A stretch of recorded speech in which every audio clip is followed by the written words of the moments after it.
Recording in progress.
Thank you, Emily.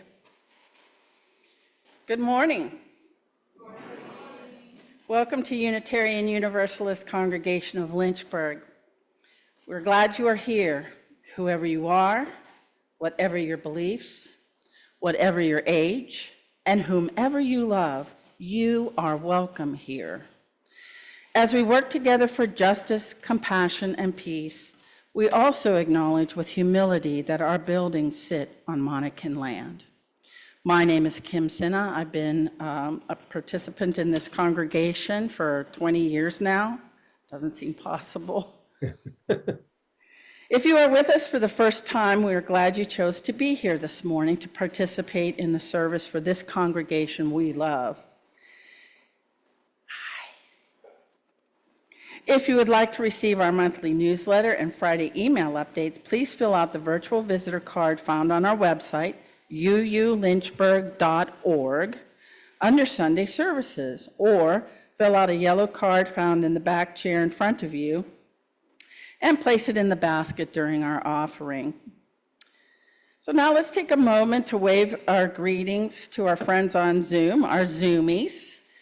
And for our for our folks here, the roomies, to wave to them. Good morning, everybody.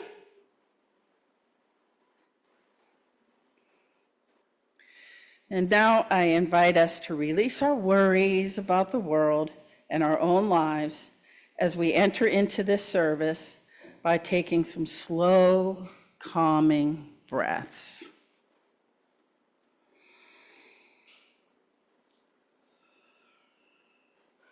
And now let's join together as a congregation, along with all the many other Unitarian Universalist congregations, in lighting our chalice as we say these words. May the light we now kindle inspire us to use our powers to heal and not to harm, to help and not to hinder, to bless and not to curse, to serve you, O Spirit of life.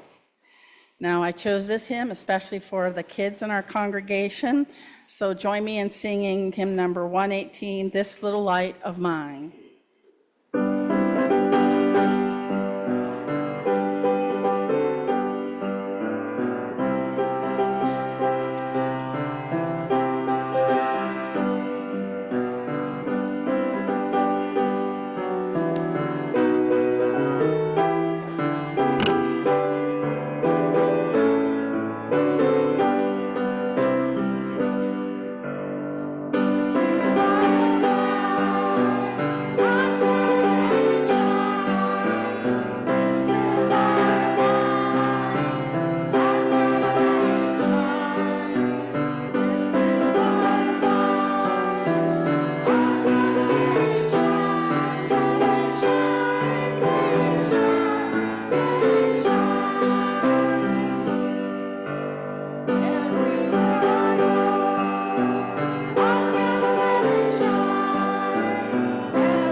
All right, I'd like to invite all the young ones to join me up front for a story. Come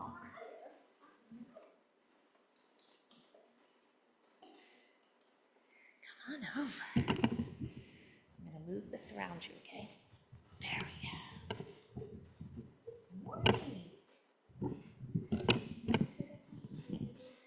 Not right now.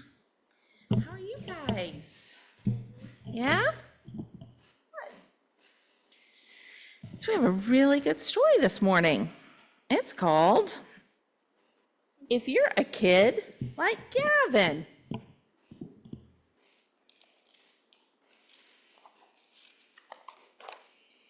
Is it like Gavin, or are you like Gavin? I guess we're gonna find out, huh? All right. What are some choices that kids get to make?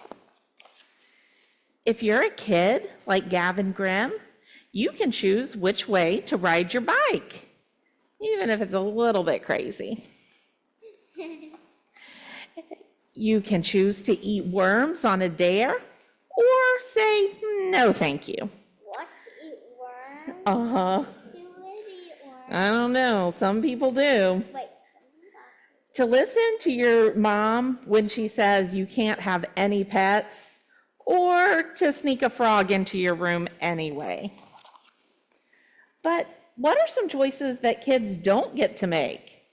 If you're a kid like Gavin Grimm, or any other kind of kid, you don't get to choose who you are.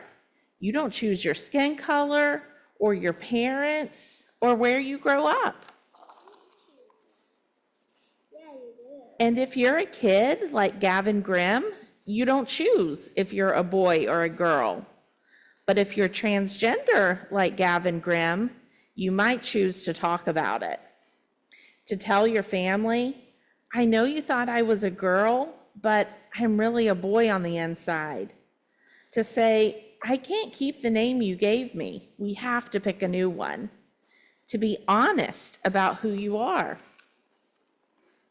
If you're a kid like Gavin Grimm, then you'll go to school as yourself, a boy, a transgender boy. And then there will be another choice you have to make.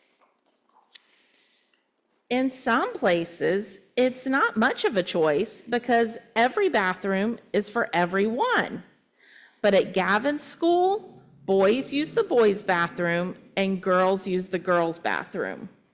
Since Gavin is a boy, he knew where he should go, but he needed to make sure that he would be safe from stares, from whispers, from people talking about him, or something worse. Months passed by. Gavin kept going to school as himself, and no one seemed to mind. So one day, instead of using the nurse's bathroom, like someone who was sick, he wanted to start using the boys' bathroom, like someone who was just a regular boy. The principal said it was okay, and that should have been the end of it. But if you're a kid like Gavin Grimm, there might be people who don't think that's the end of it. A teacher at Gavin's school started to talk about him, telling other adults that he was really a girl and that girls shouldn't be allowed in the boys' bathroom, saying that he should be stopped, that he should be forced to use the girls' room, and maybe that he shouldn't even be at school at all. If you're a kid like Gavin Grimm, you'll be terrified and embarrassed and feel so alone. Gavin was laughed at and bullied and called all sorts of awful names. And when he found out that his school was going to meet to talk about what they should do, where he should go, there was another big choice to make. Gavin chose to speak up for himself. He went to the meeting at his school and told them where he belonged. He tried to make them see that he was just a kid, not a problem to be solved. But it didn't work. But he still had a choice. He could have used the girls' bathroom, which didn't feel right, or he could have used the bathroom his school put into a closet, one that no other kid was forced to use. And he could have chosen to stay quiet. But when you're a kid like Gavin Grimm, you know the only choice you have is to fight back, to stand up for yourself and use your voice. And your right to use the bathroom as yourself, and your right to be in the school as yourself. These aren't choices that any kid should have to make. But if you're a kid like Gavin Grimm, it's the most important choice of all. He went on the news in his town, and then he was on the news everywhere, sharing his story and refusing to be silenced. He reached out to a group called the ACLU, and together they worked to get the law on his side. He talked to other transgender kids with the same problems in their own schools and tried to help them too. Gavin is still working for people like him, for transgender children, adults, and anyone else who wants to live their life without having to fight for something as basic as using the bathroom. There are so many choices that kids get to make, and so many more that they don't. But when you're a kid like Gavin Grimm, you can always decide to believe in yourself and fight for what you believe in. What is a choice that you're going to make about your life?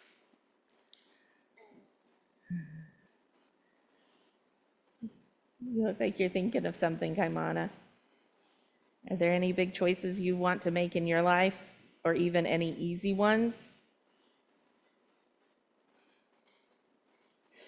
No, we can think about it some more. So we read this book today because the law that Gavin worked on to try to make it fair to use the bathroom that he needed to use is a law called Title IX.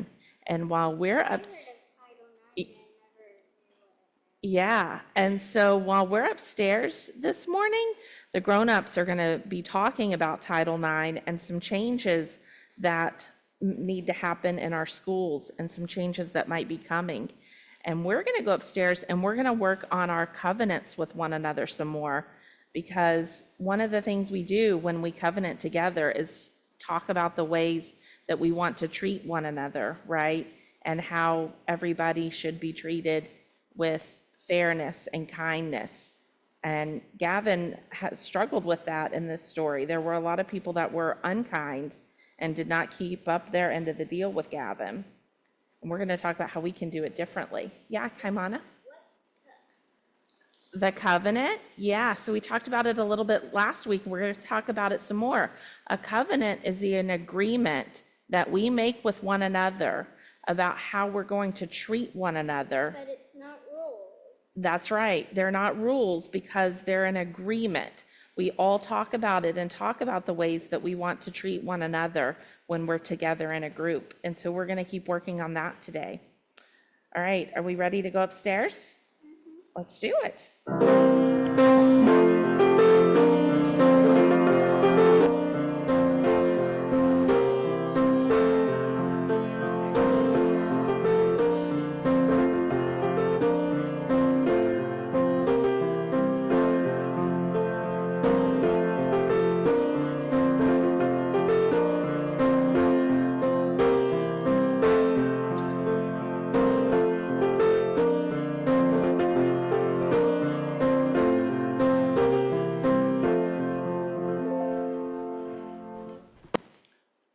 Today, we take an offering of our gifts for the work of this congregation. The monetary support of our members and friends, along with the generous gifts of time and talent, make the work of our congregation possible.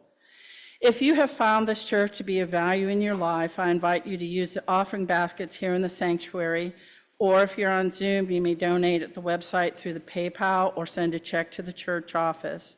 And so we take an offering of gifts generously offered and gratefully received.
It is our tradition to share the joys and concerns in our lives,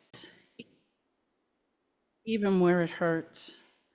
We are whole, even in the broken places, the places where fear impedes our full engagement with life, where self-doubt corrupts our self-love, where shame makes our faces hot and our souls cold. We are whole even in those places where perfectionism blunts the joy of full immersion into person, place, activity, where good enough does not reside except in our silent longings, where our gaps must be fast filled with substance, accomplishment, or frenzied activity lest they gape open and disgust. We are whole where we would doubt our own goodness, richness, fullness, and depth, where we would doubt our own significance, our own profoundness. We are whole even in our fragility, even where we feel fragmented, alone, insubstantial, insufficient. We are whole even as we process, even as we stumble, even as we pick ourselves up again. For we are whole, we are whole. Blessed be.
To understand Barnaby Brockett, first you have to understand his parents, Alistair and Eleanor Brockett. Two people who were so afraid of anyone who was different that they did a terrible thing that would have the most appalling consequences.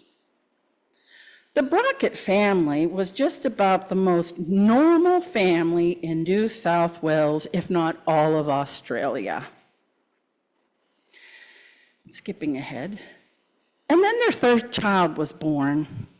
"Push, Mrs. Brockett," said Dr. Snow, and Eleanor screamed for a third time as she forced herself to push as hard as she could while the nurse placed a cold compress on her forehead. But rather than finding this a comfort, she began to wail loudly and then uttered a word she had never uttered in her life, a word that she found extremely offensive whenever anyone employed it. It was a short word, a one-syllable word, but it seemed to express everything she was feeling at that particular moment. "That's the stuff," cried Dr. Snow cheerfully. "Here he comes now. 1, 2, 3, and then a final giant push, all right? 1, Eleanor breathed in. 2, she gasped. 3. And now there was a terrific sensation of relief and the sound of a baby crying. Eleanor collapsed back on the bed and groaned, glad that this horrible torture was over at last. "Oh, dear me," said Dr. Snow a moment later, and Eleanor lifted her head off the pillow in surprise. "What's wrong?" she asked. "It's the most extraordinary thing," he said, as Eleanor sat up, despite the pain she was in, to get a better look at the baby who was provoking such an abnormal response. "But where is he?" she asked, for he wasn't cradled in Dr. Snow's hands, or was he lying at the end of the bed? And that was when she noticed that both doctor and nurse were not looking at her anymore, but were staring with open mouths up toward the ceiling, where a newborn baby, her newborn baby, was pressed flat against the white rectangular tiles, looking down at the three of them with a cheeky smile on his face. "He's up there," said Dr. Snow in amazement. And it was true, he was. For Barnaby Brockett, the third child of the most normal family who had ever lived in the Southern Hemisphere, was already proving himself to be anything but normal by refusing to obey the most fundamental rule of all, the law of gravity.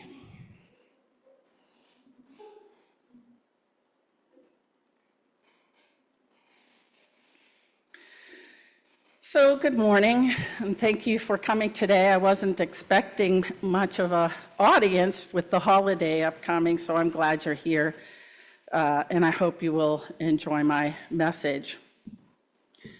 Nora, our daughter, who's 7, has a bedtime routine that includes at least 30 minutes of reading, and most of the time, I'm the one who does the reading. And we've been reading some chapter books for almost a year now, and we just finished a very good book titled The Terrible Thing That Happened to Barnaby Brockett. Now, most of the story takes place when Barnaby Brockett is 8 years old. So Barnaby Brockett is an ordinary 8-year-old boy in most ways, but he was born different in one important way. He floats. Unlike everyone else, Barnaby does not obey the law of gravity. His parents, who have a horror of being noticed, want desperately for Barnaby to be normal. But he can't help who he is. Unless tethered or weighted down by his sand-filled backpack, Barnaby floats. He simply cannot keep his feet on the ground. The final straw for Barnaby's mother comes when Barnaby, while on a school field trip, becomes something of a local celebrity by being the 10 millionth person to climb the Sydney Harbor Bridge. unable to cope with all the exposure, he was on TV after all, Barnaby's mother decides to act on a terrible thought. She decides to let him go, let him float up, and away. Now, this act of rejection sets Barnaby on a fantastical journey around the world where he meets a variety of characters who have something in common. They have been disowned by their families because they are not normal. But they embrace their own uniqueness and teach him the valuable lesson about acceptance and self-worth. Barnaby learns that being different is not something to be ashamed of, but something to celebrate. He discovers the importance of being true to oneself and the value of diversity. The message is clear. Just because your version of normal isn't the same as someone else's version of normal doesn't mean that there's anything wrong with you. As Nora and I followed Barnaby's encounters, I was reminded of Unitarian Universalist commitment to justice, equity, and compassion in human relations. Our values guide us as we navigate the complexities of our world, telling us to work for what is right, even when it is difficult. So today I speak to you about an issue that demands our attention and action, the recent updates to Title IX and the outrage it has sparked right here in Lynchburg. Now, for those of you who may not recall or know, Title IX is a landmark U.S. federal law enacted as part of the Education Amendments of 1972. It states, no person in the United States shall, on the basis of sex, be excluded from participation in, be denied the benefits of, or be subjected to discrimination under any education program or activity receiving federal financial assistance. The law applies to all educational institutions that receive federal funding, including schools, colleges, and universities. Title IX is crucial because it ensures equal opportunities for all students, regardless of gender.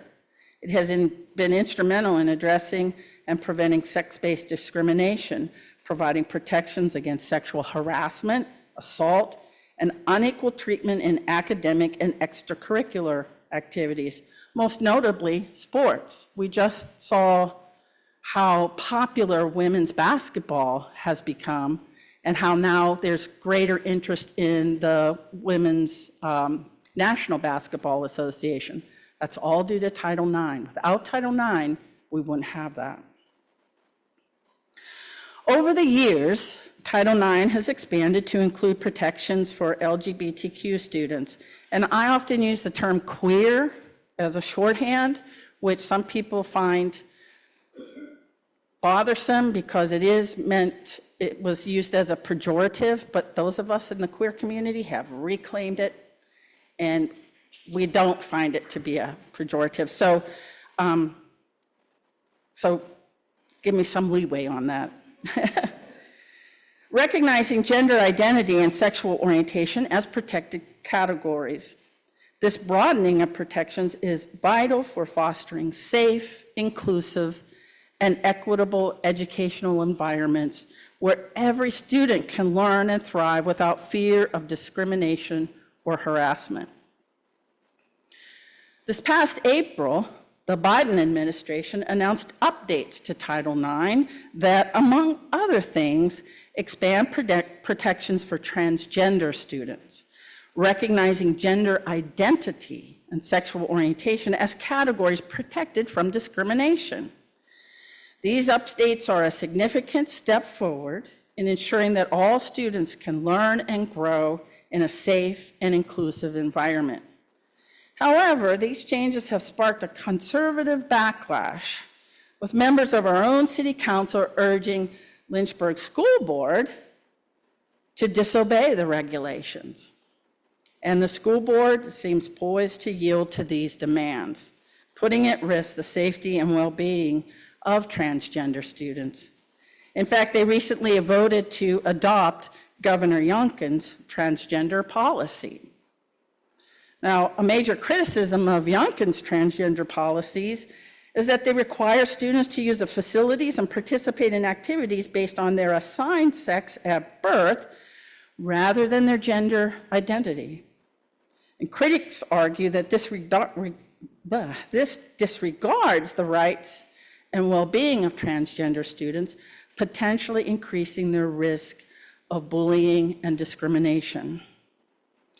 Furthermore, the policies mandate parental notification for any changes in a student's name or pronouns, which opponents believe could endanger students who do not have supportive home environments. Organizations like Equality Virginia have condemned these policies as a culture war tactic that ignores the real needs of transgender students and undermines parental rights and state and federal non-discrimination laws. Personally, I worry about the impact of Youngkin's policies on the Barnaby Brockets of our city, the children who defy the laws of gender, who exist in families who cannot or will not allow such defiance. Children who defy the laws of gender may not be discarded by their intolerant families literally, but nevertheless, they must feel rejected and discarded. This morning, I call upon each of you to join me in holding Lynchburg School Board accountable for promoting safe, inclusive environment for all students. This is not merely a political issue, it is a moral imperative grounded in our Unitarian Universalist values. First, let us reflect on the importance of these updated protections. For too long, transgender students have faced discrimination, harassment, and exclusion in schools across the country. And studies show that these students are at a higher risk of experiencing bullying, mental health challenges, and academic difficulties. Explicitly including gender identity and sexual orientation in Title IX protections affirms the inherent dignity and worthiness of every student, ensuring that they have the same opportunities to thrive as their peers. Now, if you watched recently City Council's interviews of candidates for school board appointments, which you can find on YouTube, and I encourage you to watch them, you will see Mayor Reed, who has endeared herself to many people because she seems more sane than some of the other members of council. You will see her asking candidates if they would approve of boys being allowed in girls' locker rooms or restrooms. She can't comprehend that a transgender girl is not a boy. Mayor Reed goes on to recommend a policy of separate bathrooms for these boys. Clearly, she's not familiar with Gavin Grimm's case, which happened right here in Virginia, in which the U.S. Court of Appeals for the Fourth Circuit ruled in favor of Grimm, a transgender student who sued his school board for the right to use the boys' restroom. The court decided that the school board's policy violated Title IX, which prohibits, as we know, sex-based discrimination in federally funded education programs. The decision affirmed that transgender students should be treated according to their gender identity in school settings. So after I watched a few of these interviews where Mayor Reed proposed this as a policy solution, I reminded her that what she's proposing is actually unconstitutional, and it was decided, and gave her the whole court case and everything.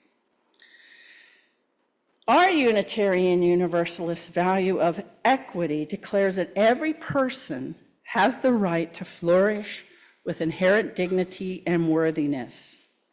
This value calls us to advocate for those who are marginalized and oppressed, to protest injustice, and to create inclusive communities where everyone can flourish. When we see efforts to undermine protections for transgender students, we are called to respond with courage and conviction. We must recognize that the pushback against these Title IX updates is not just a difference of opinion, it is a manifestation of deep-seated prejudices and fears. It is a refusal to acknowledge the humanity and rights of transgender individuals. As Unitarian Universalists, we are called to challenge these prejudices and to stand in solidarity with those who are targeted by them. In the words of Martin Luther King, injustice anywhere is a threat to justice everywhere. When the Lynchburg City Council urges the school board to disobey Title IX regulations, they are promoting injustice. They are saying that some students' rights and well-being are less important than others. As a community committed to justice, we cannot stand by and allow this to happen. So what can we do? How can we as a congregation make a difference in this fight for equality and inclusion? First, we must educate ourselves and others. Understanding the specifics of Title IX updates and the reasons behind them is crucial. We need to be able to articulate why these protections are necessary and how they will benefit all students. We can organize informal sessions, distribute literature, and use our voices to spread awareness within our community. Secondly, we must engage with the Lynchburg School Board and City Council, attend meetings, give public comments, write letters, make phone calls. Let them know that there is a strong and vocal community that supports the updated Title IX regulations and demands their implementation. Shared personal stories and experiences to humanize the issue and emphasize real-world impact on their decisions. And even if you come away with the impression that school board isn't listening, if you give a public comment, just know that transgender students are listening. They hear you. And I can't tell you how important it is, even for somebody my age, to know that we are valued and loved for exactly who we are. We're not abnormal. We're not a Barnaby Brockett who's not going to be tolerated by our parents or our community for being born the way we are. It's so important for them to hear those voices, because right now, the majority of the voices are the ones who see transgender students as strange, predatory. They don't understand the motivations. They really don't understand what it is to be transgender. And personally, I struggled with that myself. It's taken me a while to really understand fully what it is. But once you reach that point, you really understand what it's all about. And you can speak with firmness and confidence to others who are less informed or willfully ignorant on the topic. Thirdly, we must support transgender students directly. Reach out to local queer organizations and ask how we can help.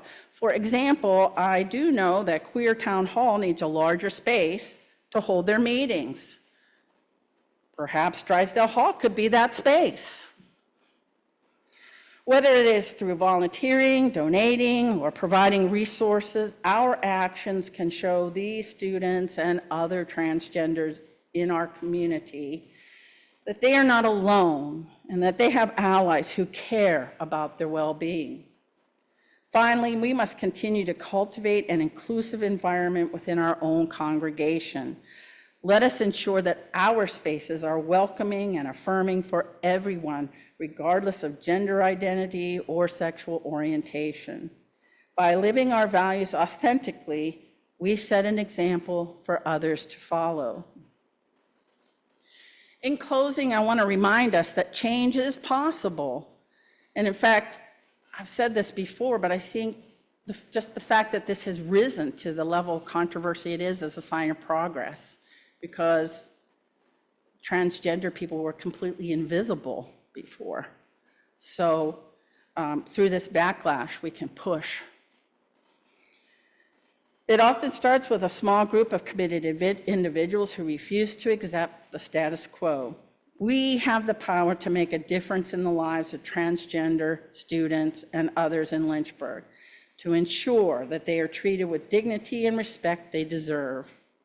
Showing up and giving public comments in support of queer students may not change the minds of school board members, but vulnerable and suffering queer students need to know that there are people in this city who respect and value them for who they are.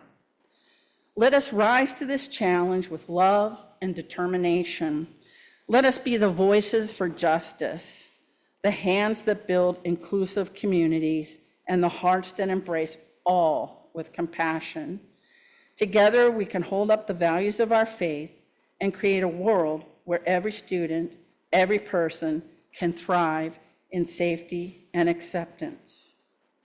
Thank you. May we go forth in courage and commitment. Blessed be.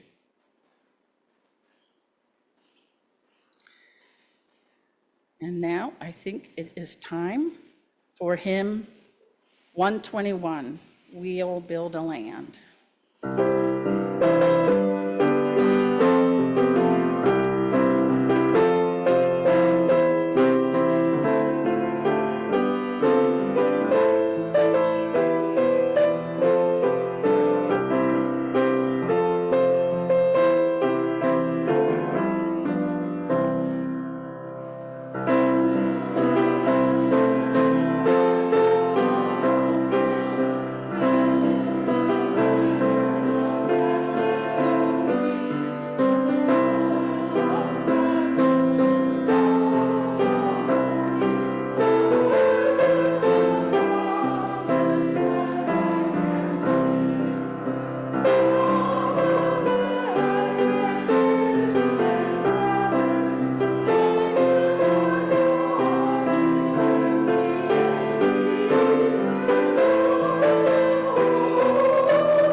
We now come to the close of our service, and the extinguishing of the chalice. Let us say these words together. We extinguish this flame, but not the light of truth, the warmth of community, or the fire of commitment in our hearts until we are together again. Thanks, Gary. And as we prepare to leave from this place, let's take a moment to wave goodbye to our friends on Zoom, for our Zoom folks to wave goodbye to those of us here in the sanctuary. Bye, everyone. Goodbye. Kim, I'm a little, Kim, What? can we, I'm kind of disappointed. We always had the talk back sessions and during the summer for these hybrid sessions, and I'm wondering why we aren't doing that anymore. I'm sorry to interrupt, but that's my concern. Good question. Well, I'm happy to stay after the end of the service to entertain questions if you'd like. Okay. All righty. Thank you, Larry. Now for our benediction. May the drag stage rise to meet you. May the world rise to accept and embrace you. May the rainbow of love enfold you. May your fluidity never be hindered. May your pronouns always be supported and your dead name forgotten. May those who invite you into your life remain loyal. May your chosen family lift you up and catch you when you need it. May you be able to catch others when they need it. May you remember sensitivity is not weakness, but instead a great strength welling up inside you. Until we meet again, may you remember that you are loved and you are divine. Go in peace. Blessed be.